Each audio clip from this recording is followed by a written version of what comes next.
täna hommikul kell 4:51 päike ja kuu kohtusid Veevala ja Märgis 25 kraadi juures ja alguse sai uus looma-aasta.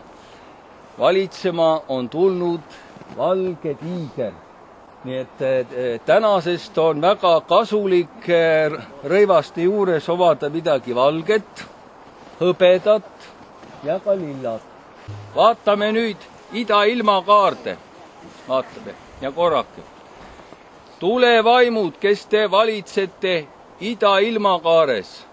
Tulevaimud, kes te valitsete ida ilmakaares. Meie teie sõbrad. Meie teie sõbrad. Om.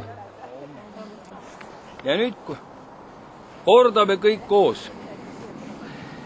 Tuli, maa, õhk ja vesi. Tuli, maa, õhk ja vesi. Mind kõigest halvast puhtaks pesi. Mind kõigest halvast puhtaks pesi. Om. Om. Nii. Me oleme nüüd siia kutsunud nähtamatud sõbrad ja te olete nähtavad sõbrad. Ja me kõik saame nüüd sellest tiigri aasta esimese päeva planeetide heast jõust osa. Aga kõigepealt siis esimene rüübe olgu siis meie nähtamatutele sõpradele. Nii. Ja nüüd proovime ka ise.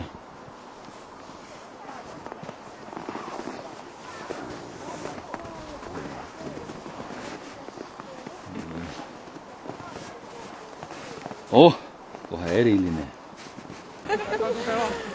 Inimesed, head valge tiigri aastat teile. Näete, kui palju on meil valget ümberringi, sellist ilusat puhast lund ei ole ammu näinud, aga püüdke kas siis valge või hõbedane või lilla sall veel kaela panna, siis lähete rohkem selle tiigri aasta vibratsioonidega ühte ja edu tuleb ka siis paremini. Nägemist, kohtumisteni!